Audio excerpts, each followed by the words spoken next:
Subscribe कीजिए mechanical पेंटोमैथ channel को और बेल आइकन को दबाइए लेटेस्ट मैकेनिकल इंजीनियरिंग वीडियोस देखने के लिए। तो सबसे पहले सुकांता भाई, वेलकम टू मैकेनिकल पेंटोमैथ। आपने थैंक यू। हमारे इनविटेशन को एक्सेप्ट किया और अपने इस वैल्यूएबल एक्सपीरियंस को शेयर करने के लिए आप मैकेनिकल पेंटोमैथ के प्लेटफॉर्म पे आए। इसके लिए मैं आपको थैंक यू बोलना चाहता हूँ। Welcome, you are most welcome. तो भाई सबसे पहले तो आप अपने बारे में कुछ बता दीजिए ताकि व्यूवर्स को कुछ पता चले। मतलब तो आपने इंजीनियरिंग कैसे की, कहाँ से की और आप एनएलसी तक कैसे पहुंचे। अच्छा, तो मैंने एक्चुअली एक प्राइवेट कॉलेज में थे, Durgapur private college, BC engineering college mechanical. उससे मैं पास आउट हूँ 2012 में। उसके बाद मैं 2.5 साल काम किया हूँ कंस्ट्रक्शन कंपनी आईटीटी सीमेंटेशन हो गया। उसी कंपनी में 2.5 साल काम करने का टनल बोरिंग मशीन के ऊपर काम किया, टीबीएम मशीन, जो दिल्ली मेट्रो, कोलकाता मेट्रो में जो टनल बनता है मेट्रो का काम के लिए, तो उसी कंस्ट्रक्शन का जो मशीन है, उस मशीन का मेंटेनेंस में मैं काम करता था। 2.5 साल एक्सपीरियंस है। उसके बाद मैं 1 साल का गेट का प्रिपरेशन करके गेट दिया हूँ। तो गेट में मेरा रैंक था 513 मैकेनिकल में। तो ओके। उसके बाद जो मैं आईआईटी खड़गपुर में भी एडमिशन ले लिए थे एमटेक का थर्मल डिपार्टमेंट में, तो मेरा एक सेमेस्टर भी कंप्लीट हो चुका था। और बट अच्छा। एनएलसी का कॉल भी आ गया उस टाइम, इंटरव्यू कॉल। तो एनएलसी का कॉल आने का बाद तो मैं इंटरव्यू अटेंड किया। तो एनएलसी का जो इंटरव्यू का बाद जो लिस्ट निकलता है, एक बार नहीं निकलता है, बार बार स्टेप स्टेप में निकलता है। तो फर्स्ट स्टेप ओके। जो पहले लिस्ट निकाला था उसमें मेरा नाम नहीं था। Second step okay. में डायरेक्टली जो ऑफर लेटर है उन लोग मेरे घर का एड्रेस में भेज दिया था। तो इसी हिसाब ओके। से तो वो भी फरवरी में भेजा था नॉर्मली। इंटरव्यू हुआ था नवंबर का टाइम में, फरवरी में कॉल आया था, सेकंड लिस्ट का जो कॉल आया था नवंबर फरवरी में। तो वहां पे मेडिकल के लिए बोला गया था, जो मेडिकल चेकअप पहले फर्स्ट, कोई भी कंपनी पीएसयू में पहले मेडिकल चेकअप करते हैं। तो मेडिकल में वो देखता है कि कितना डिसेबिलिटी है। अगर नो डिसेबिलिटी तो फाइन है, पार्शियल डिसेबिलिटी और फुल ये चेकिंग मेडिकल में वो बहुत ही स्ट्रिक्ट है ये चीज। अगर थोड़ा सा भी पार्शियल कोई डिसेबिलिटी है, बेसिकली ऑडियोमेट्री में अगर कोई डिसेबिलिटी रह जाता है तो वो वो रेफर करते हैं दूसरे जगह पे, जो तुम ये सही करा कर लाओ, फिर तुम्हें ओके। मैंने ये ज्वाइनिंग कराऊंगा इस हिसाब से। तो फर्स्ट ओके। ओके। जो क्लियर करना है मेडिकल, क्लियर करने का बाद वो डायरेक्ट ओरिएंटेशन में भेजता है, ज्वाइनिंग। ओके। तो ओके। ओके। ये ज्वाइनिंग ओरिएंटेशन में 10 दिन की 15 दिन का ओरिएंटेशन कराता है। मतलब एनएलसी का जो पॉसिबल नई दिल्ली में ज्वाइन करता है, तो नई दिल्ली में जितना पॉसिबल प्लांट्स है, माइंस है, सभी में एक विजिट कराता है, जो वहां पे क्या काम चलता है इसके ओवरव्यू देने के लिए। इसको ओके। Orientation okay. बोलते हैं। तो जितना सेक्टर है, माइन 1 माइन 2 नई दिल्ली में तो वो 3 माइंस है, माइन 1 माइन 1A माइन, तीनों माइंस में भेजता है। और पावर प्लांट कितना सारा है, पहले टीएस1 था, अभी तो टीएस1 बंद हो चुका है क्योंकि वो बहुत पुराना पावर प्लांट था। तो टीएस1 ओके। का ओके। बदले एनएनटीपी आया है, न्यू थर्मल पावर प्लांट। वो 500 मेगावाट का दो पावर प्लांट है, 2 यूनिट है उसमें। टीएस टू तो ये है एनएलसी का backbone. Actually main power source TS two है, क्योंकि 210 मेगावाट का 7 यूनिट है टीएस2। तो 1400 मेगावाट टीएस2 अकेला टीएस2 से प्रोडक्शन होता है, थर्मल पावर स्टेशन 2। और टीएस1 एक्सपेंशन, उसमें भी 210 का 2 यूनिट है। तो ये सभी प्लान में टीएस टू एक्सपेंशन भी और एक है, मतलब टीएस2 है, 2 एक्सपेंशन है, इधर एनएनटीपी है, टीएस1 एक्सपेंशन। ये टोटल 4 पावर प्लांट नई वैली, ये में नई वैली सेक्टर में है। अदर देन नई दिल्ली बारसिंगसर में है, राजस्थान का जो बारसिंगसर प्रोजेक्ट चलता है, उधर 125 मेगावाट का 2 यूनिट्स है। तो 125 का जो 2 यूनिट्स है उधर भी भेजते हैं। राजस्थान जो नॉर्थ इंडियंस है उसका इजी है, राजस्थान में लोग अच्छा। बारसिंगसर का तरफ जाने का चाहते हैं, तो उधर बेटर है, बेटर अपॉर्चुनिटी है नॉर्थ इंडियंस के लिए भी। जो NLC not for only south Indians people, तो जो जो नॉर्थ साइड का भी है, अभी नॉर्थ में बहुत सारा हाँ। प्रोजेक्ट आ रहे हैं, तो यही एनएलसी का एक एडवांटेज है। तो एनएलसी का भाई नेटवर्क काफी बड़ा है उसका, है कि नहीं। हाँ, काफी बड़ा अभी अभी नेटवर्क बढ़ है। रहा है, अभी एक्सपेंड है हो रहा है। तो एक एक्चुअली ओडिशा में प्रोजेक्ट आ रहा है, आने वाला प्रोजेक्ट है उड़ीसा में तालाबीरा में, ओके झारसुगुड़ा का ओके। पास। हाँ, तो वहाँ पे अभी हाँ एक बड़ा पावर प्लांट आने का प्लान है अभी। 800 अच्छा अच्छा। मेगावाट का सुपर क्रिटिकल का प्लानिंग में है। हम्म, और इधर से घाटमपुर प्रोजेक्ट में ऑलरेडी वो अभी कंस्ट्रक्शन चल ही रहा है, उधर 660 मेगावाट का 3 यूनिट पहले आ रहा है। उसके बाद फिर अगर देखा जाएगा तो एक्सपेंड करेगा। तो okay okay. UP, Orissa, Rajasthan, ये इधर हमारा हम्म, इधर भी एक्सपेंशन है। और साउथ में तो है ही, साउथ में बहुत सारा प्रोजेक्ट है, फिर नॉर्थ साइड में अच्छा भी है। अच्छा अच्छा। Okay okay. काफी एनएलसी अपने आप को काफी ज्यादा स्प्रेड करता जा रहा है। हाँ। अभी एक्सपेंड हो रहा है।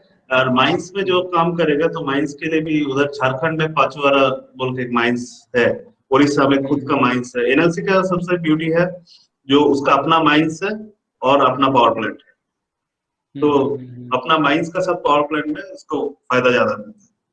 और बेसिकली लिग्नाइट ओके। जो सोर्स है वो तो बहुत ही पुअर क्वालिटी का कोल है लिग्नाइट।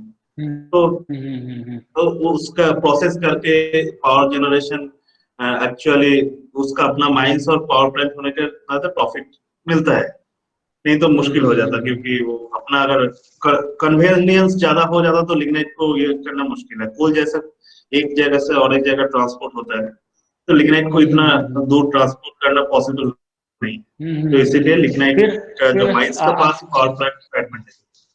हाँ हाँ, ये तो अदरवाइज देखेंगे तो ट्रांसपोर्टेशन कॉस्ट बहुत ज्यादा हो जाएगी, ट्रांसपोर्टेशन है कि का नहीं? कॉस्ट ज्यादा हो जाएगा, उसको उसमें वो क्वालिटी भी घट जाएगा, लिग्नाइट का हम्म क्वालिटी सब कुछ, तब प्रॉफिट उतना नहीं आना है। बट यहाँ पे प्रॉफिट आता है क्योंकि वो पास में ही माइंस है और साथ में पावर जनरेशन भी होता है, तो प्लांट का आसपास में। तो ओके ये चीज ओके। है। तो भाई मैं पूछना चाहता हूँ सबसे पहले तो, जब आपने अपना इंजीनियरिंग कंप्लीट किया तो उसके बाद जब आप प्राइवेट कंपनी में लगे, तो वहां पे आपको कितना मतलब सैलरी मिलता था वहां पे? प्राइवेट कंपनी में सैलरी 30,000 मंथली इन हैंड मिलता था, उससे ज्यादा नहीं मिलता था। तो ये यहाँ पे बहुत ही बेटर हैंडसम सैलरी पीएसयू का तरफ से जो सैलरी है नहीं वो तो वो है, देता है। वो तो पीएसयूज में है भाई, और उसके ऊपर हम लोग अभी पूरा डिटेल में बात करेंगे एक एक चीजों के ओके। ऊपर। तो सबसे पहले तो भाई आप, जैसे आपको पता है कि अभी एनएलसी का इंटरव्यू चल रहा है, और मैकेनिकल के काफी ज्यादा कैंडिडेट इसमें शॉर्टलिस्ट हुए हैं। हाँ, तो मैं चाहता हूँ कि 1:5 रेशियो। आप, यस यस, तो मैं चाहता हूँ कि आप अपने एक्सपीरियंस को शेयर करें, मतलब आपका मैकेनिकल का इंटरव्यू कैसा था, ताकि जो भी एस्पिरेंट्स इस वीडियो को देखेंगे तो उन्हें इससे कुछ लर्निंग्स मिलेगी कि हाँ मतलब उन्हें क्या करना चाहिए क्या नहीं करना चाहिए, सो दैट उनके लिए काफी हेल्पफुल हो। एनएलसी का interview almost all over India में हर एक पीएसयू में जैसे इंटरव्यू होता है नॉर्मली ये सेम है। बट एक पैनल में एक्चुअली हमारा टाइम में ये चेन्नई में हुआ था, चेन्नई एग्मोर में एक्चुअली उसका इंटरव्यू हुआ था। तो यहाँ पे एक साथ बहुत सारा पर्सन, 7-8 पर्सन रहता है इंटरव्यू बोर्ड में। तो लोग का बेसिकली एनएलसी को बारे में जानना अच्छा है। पहले एनएलसी क्या करता है, ये एक कंपनी का जो प्रोफाइल और ओवरव्यू क्या है वो जानना बेटर है। और उसके बाद हिसाब से टेक्निकल क्वेश्चन, अगर बेस्ट सब्जेक्ट पूछता है जो कौन सा, कितना तुम्हारा सब्जेक्ट में तुम कंफर्टेबल हो, तो एक मैकेनिकल के हिसाब से 2-3 सब्जेक्ट का नाम बताना है, उसके हिसाब से क्वेश्चन पूछता है। वो 2-3 सब्जेक्ट के ऊपर क्वेश्चन पूछता है normally. Person thermodynamics, fluid mechanics, theory of machine manufacturing, यही बोलते हैं। मटेरियल साइंस से भी, हमारा टाइम में मटेरियल साइंस से भी 2-4 क्वेश्चन पूछता था, जो आयरन कार्बन डायग्राम क्या है उसको बनाने दिया था। मतलब इस टाइप का क्वेश्चन नॉर्मली जो इंटरव्यू में पूछते हैं, इधर भी सेम ही, उतना कुछ अलग से टेक्निकली हाई फाई नहीं हुआ था। हमारा टाइम में, मेरा टाइम में ऐसा हाई फाई इंटरव्यू नहीं हुआ था। नॉर्मल क्वेश्चन पूछा था टेक्निकल बेसिस से, जो इतना ही, जो डार्सी विच फ्रिक्शन फैक्टर क्या है, इस टाइप का 2-3 नॉर्मल क्वेश्चन ओके पूछा ओके था। Okay okay. और तो बेसिकली इंटरव्यू वो 15 मिनट से 20 मिनट ही होता है मैक्सिमम। एक एक इंटरव्यू का ड्यूरेशन 15 मिनट्स to 20 मिनट्स। तो इतना ही इंटरव्यू, मतलब जो दूसरा पीएसयू का इंटरव्यू देने जा रहा है, जस्ट लाइक आईएससीएल तो मैंने बहुत सारा इंटरव्यू दिए थे इधर उधर। I share the similar type of interview इधर भी होता है। नॉर्मली बेस्ट ऑफ सब्जेक्ट पूछता है, उसी सब्जेक्ट के हिसाब से 2-3 क्वेश्चन पूछता है। अगर थर्मोडायनेमिक्स बोलेगा तो थर्मोडायनेमिक्स लॉज ऑफ थर्मोडायनेमिक्स के एक पूछ सकता है। इस तरह के क्वेश्चन पूछता है, बेसिक क्वेश्चन पूछता है हर एक सब्जेक्ट। ओके बेसिक क्वेश्चन ही नॉर्मली पूछता है।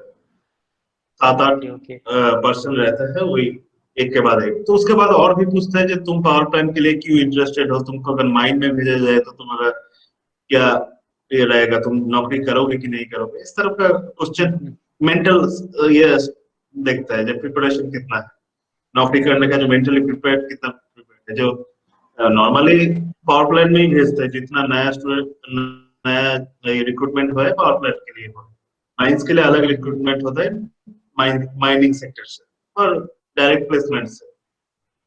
बट यहाँ पे ऐसा क्वेश्चन पूछा जाता है, तुम मैकेनिकल का हो, अगर तुमको मैकेनिकल माइंड मेंटेनेंस में अगर मैं भेजता हूँ तो तुम्हारा क्या रिएक्शन होगा, तुम जॉब करने के लिए तैयार हो कि नहीं हो। इस तरफ का मेंटल स्ट्रेंथ ये चीज देखने की कोशिश। Okay okay. तो मतलब टेक्निकल से आपको ज्यादा क्वेश्चन नहीं पूछे गए थे क्या? जैसे आपने बताया कि डार्सी-वीसबैक इक्वेशन, फिर थर्मोडायनामिक्स के लॉ। टेक्निकल से उतना क्वेश्चन नहीं पूछा गया। टेक्निकल से नॉर्मल क्वेश्चन पूछा गया था 2-3। थर्मोडायनामिक्स अगर सब्जेक्ट में बताया था तो एंट्रोपी क्या है, इस तरीके से क्वेश्चन पूछे जाते हैं कि what do you mean by the entropy, what is the second law of thermodynamics, iron carbon diagram बनाने बोला था, बेनाइट फॉर्मेशन कैसे होता है। इस तरह का जो सिंपल क्वेश्चन नॉर्मली जो प्रिपरेशन में रहता है, इन लोग ये क्वेश्चन मतलब इन लोग हमेशा प्रिपेयर करके ही जाते हैं इस तरीके से। तो ओके ओके। बेसिक क्वेश्चन पूछा जाता है, कोई अलग से नहीं। तो अगर टरबाइन पावर प्लांट के बारे में अगर क्वेश्चन 2-3 पूछ सकता है, जो पावर प्लांट मतलब बॉयलर का क्लासिफिकेशन क्या होता है, टरबाइन टरबाइन का क्लासिफिकेशन क्या है, what is the compounding of the turbine, steam turbine, इस तरीके से क्वेश्चन। आउटलेट में ड्राइनेस फ्रैक्शन क्या होना चाहिए, टरबाइन का से जो स्टीम आता है उसका ड्राइनेस फ्रैक्शन कितना होना चाहिए। इस तरह का उससे ज्यादा मतलब नॉर्मल जो क्वेश्चन होता है वही। Okay okay okay okay. तो वही जैसे आपने अभी बताया, कुछ टेक्निकल क्वेश्चन पूछे गए, कुछ एचआर टाइप क्वेश्चन भी पूछे गए।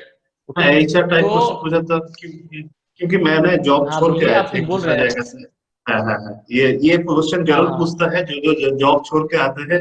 इसके लिए ये कॉमन क्वेश्चन है, हाँ हाँ जो तुम जॉब छोड़ के क्यों आए, मतलब तुम्हारा हाँ हाँ गारंटी हाँ। क्या है जो तुम दूसरा ये जॉब भी छोड़ नहीं दोगे। ये क्वेश्चन के लिए प्रिपेयर रहना चाहिए, क्योंकि तुम जॉब छोड़ के अच्छा। आए हो तो ये होना चाहिए जो ये जॉब भी तुम छोड़ नहीं दोगे तो इसका क्या गारंटी है। तो इसका क्लैरिफिकेशन मेंटल प्रिपरेशन देना है। जो कैसे तो जो मैं जॉब छोड़ के आया हूँ, क्या दूसरा और कुछ भी छोड़ के आया हूँ, एमटेक छोड़ के भी आ रहा हूँ, क्या कुछ भी छोड़ के आ रहा हूँ, तो ये भी छोड़ नहीं देंगे तो उसकी गारंटी क्या है, ये पूछता है। ओके तो ओके। नेसेसिटी ऑफ मतलब द इस जॉब ये समझाना पड़ेगा, जब मेरा ये जॉब क्यों नेसेसिटी है और इस जॉब में मैं कैसे थ्राइव करूंगा, ये बोलना है, ये प्रिपरेशन लेना है। Okay okay.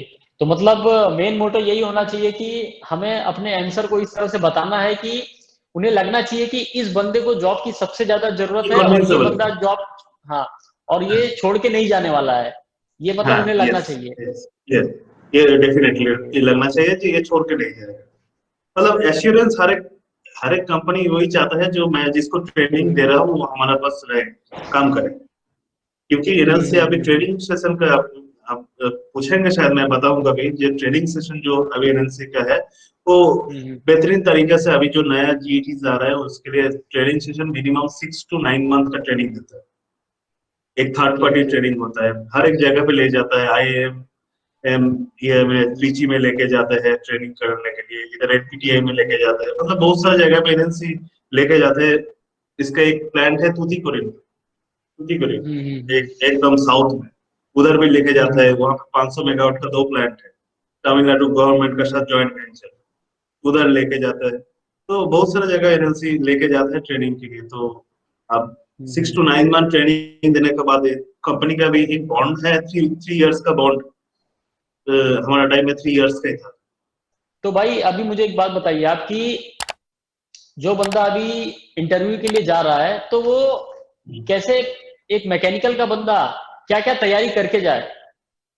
मतलब सब्जेक्ट से रिलेटेड हो गया, कंपनी से रिलेटेड हो गया, एचआर क्वेश्चन से रिलेटेड हो गया, तो क्या क्या चीज को प्रिपरेशन करके जाए कि मतलब वो इंटरव्यू क्रैक कर ले? मेन प्रिपरेशन है, पहले है सब्जेक्ट नॉलेज। अगर 2-3 सब्जेक्ट में उसका नॉलेज मतलब काफी नॉलेज होना चाहिए। अगर कोई भी क्वेश्चन ओके। पूछे, नॉर्मल क्वेश्चन पूछे तो बता सके इस सब्जेक्ट के बारे में। मिनिमम 3 सब्जेक्ट, 3 से 4 सब्जेक्ट अगर तैयार कर सकते हो तो और भी बेटर। एंड बेसिक मैकेनिकल का से भी क्वेश्चन पूछता है, जो जैसे मेरे को पूछा जो तुम्हारा बेस्ट 3 सब्जेक्ट क्या है, तो थर्मोडायनामिक्स, फ्लूइड एंड मैंने दूसरा हीट ट्रांसफर बोल दिए थे। बट उन लोग ओके। मैन्युफैक्चरिंग से भी क्वेश्चन पूछ रहे हैं, मतलब ये बेसिक ओके। क्वेश्चन पूछ रहे हैं, नॉर्मल बेसिक क्वेश्चन पूछ रहे हैं।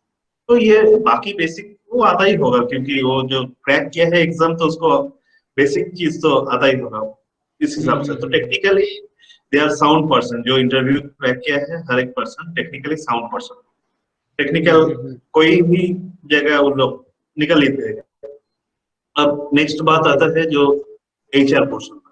एचआर पोर्शन में बहुत सारा ट्रिकी क्वेश्चन पूछ देता है कभी कभी, जो मैंने जैसा बोला, जो जॉब छोड़ के आया हो तो ये गारंटी क्या है तुम ये जॉब में ये भी छोड़ नहीं दोगे, इस तरीके से हमेशा एश्योरेंस देना पड़ता है। उसके बाद माइनिंग क्यों नहीं चूज कर रहे हो, अगर मैं तुम्हें माइनिंग में दे रहा हूँ तो तुम्हारा माइंड सेटअप क्या है, जॉब करोगे कि नहीं करोगे, क्यों तुम पावर प्लांट चाहते हो, इस तरह का क्वेश्चन का प्रिपरेशन वो देख लेता है, जो वो बंदा काम करना चाहता है एक्चुअली और नहीं चाहता है जो स्पेसिफिक, ये चीज है।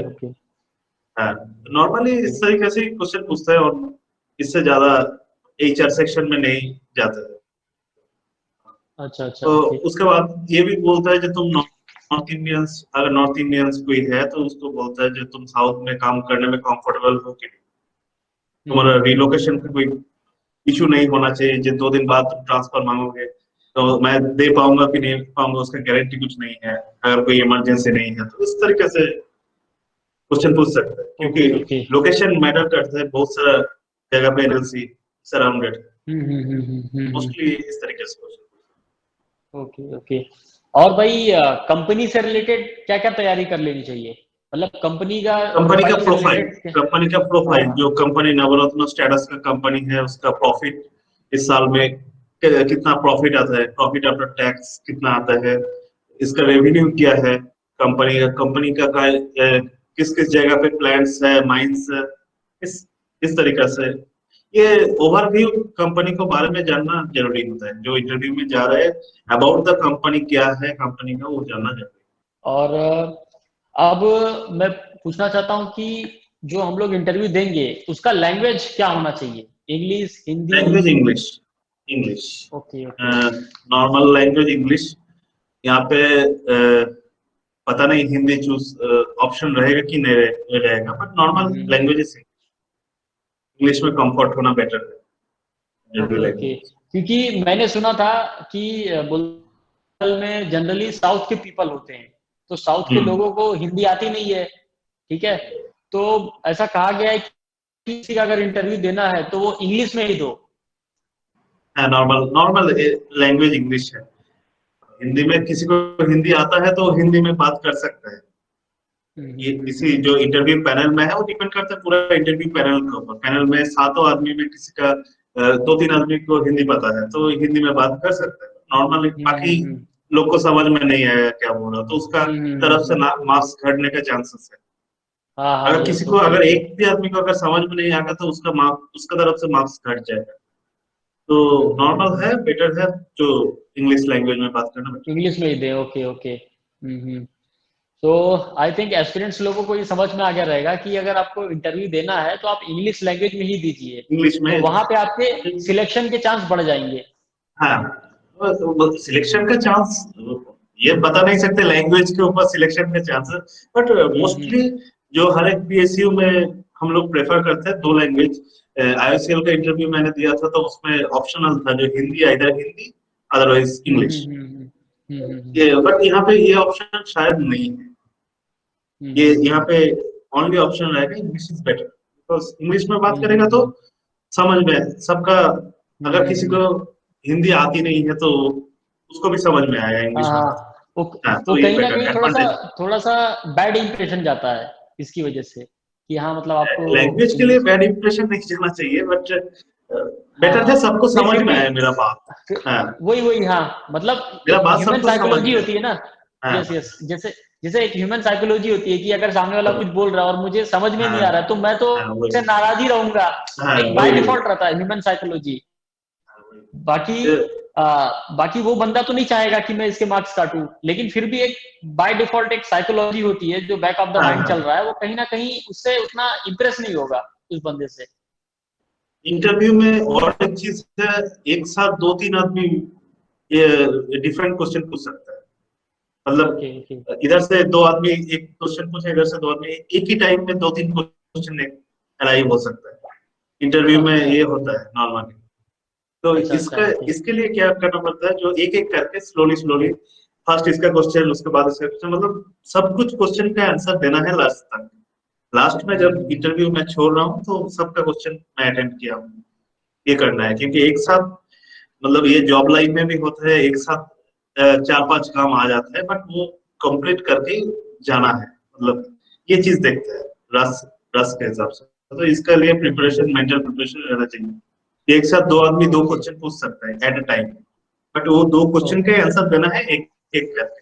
फर्स्ट एक दिया, उसके बाद दूसरे का आंसर दिया, तो ये अच्छा गुड अच्छा इंप्रेशन ओके। में आते हैं। ओके भाई।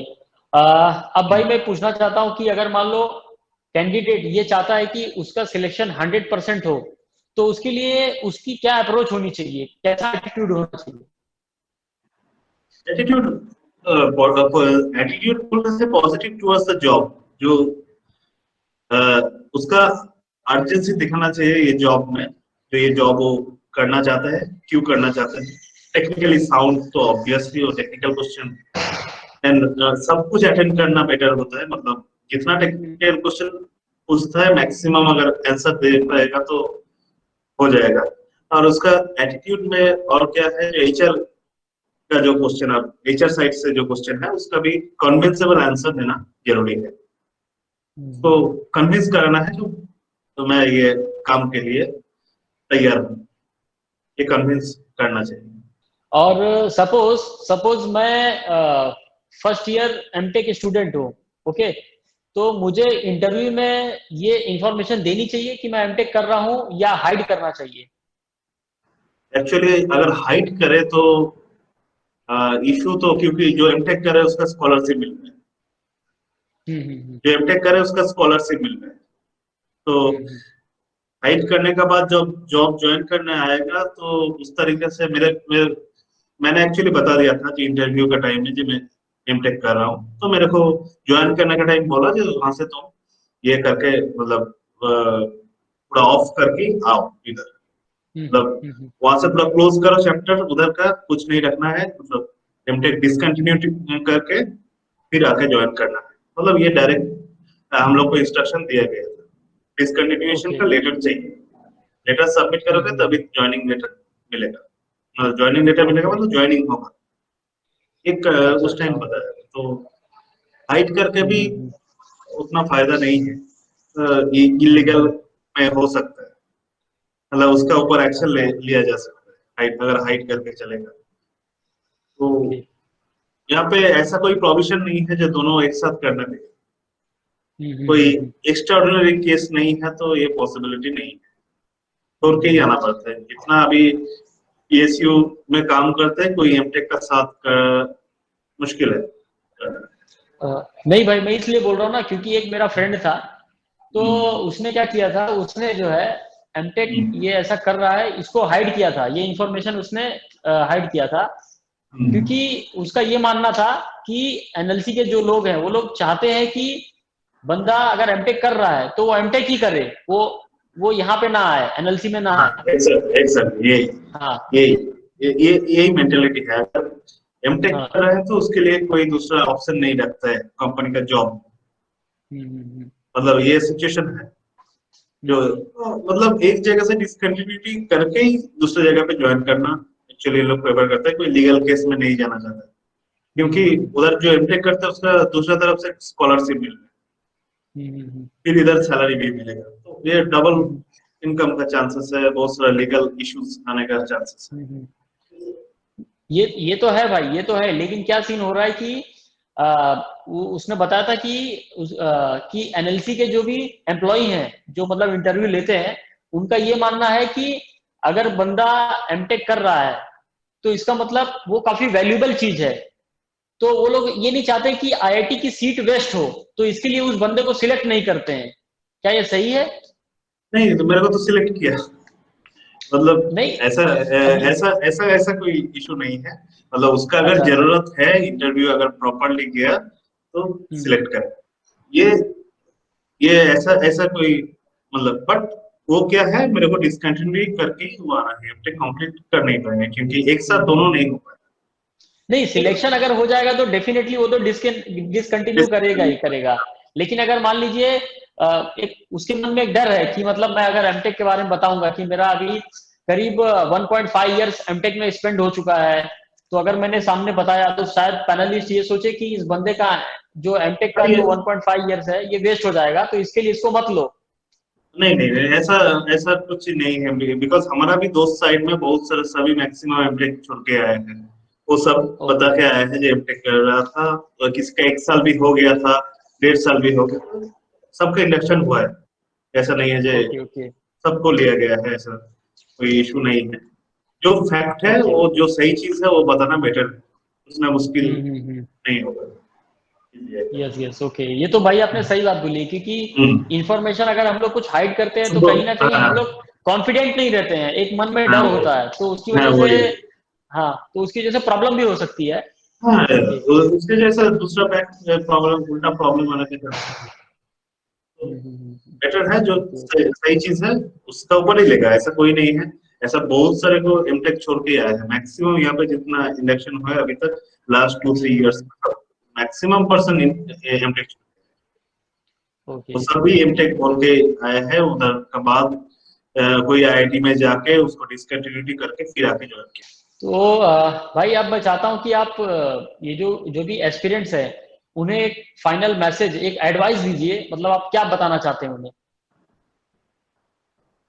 बताना चाहता हूँ क्योंकि यहाँ पे जो रिटन टेस्ट हुआ है उसके ऊपर क्या वेटेज रहेगा ये पता नहीं है मेरे को, जो रिटन टेस्ट हुआ है उसका नंबर बेसिस में कोई वेटेज है कि नहीं, बट इंटरव्यू सब टाइम इम्पोर्टेंट है, इंटरव्यू क्लियर करने के लिए मैक्सिमम प्रिपरेशन लेना चाहिए इंटरव्यू के लिए, एंड एचआर टाइप का जो क्वेश्चन है वो सब आंसर मतलब पहले से प्रिपेयर करके जाना है, जिस तरीके से क्वेश्चन मेरे को पूछ सकता है, मेरा बैकग्राउंड ये है, ये क्वेश्चन मेरे को पूछ सकता है, तो इस हर एक क्वेश्चन का आंसर प्रिपेयर करके जाना बेटर, जिस तरीके से उसके बाद तो इंटरव्यू बोर्ड में जितना विटिनेस दिखाएगा उसके हिसाब से सिलेक्शन। ठीक है सुकांता भाई, वैसे तो आपने सारे क्वेश्चन को कवर कर लिए, लेकिन अगर इसके अलावा भी अगर एस्पिरेंट्स को कुछ डाउट है, कोई क्वेरी है, तो नीचे कमेंट सेक्शन में अपने क्वेश्चन को जरूर पोस्ट करना। अगर मुझे टाइम मिला तो मैं रिप्लाई करूंगा, या तो सुकांता भाई के पास अगर टाइम होगा तो definitely he will reply, definitely reply करूंगा। सो अब सुकांता भाई अब इस वीडियो को हम यहीं फिनिश करते हैं, और again thank you very much for sharing your valuable experience, for guiding the future aspirants. Bye bye, take care. Okay, thank you.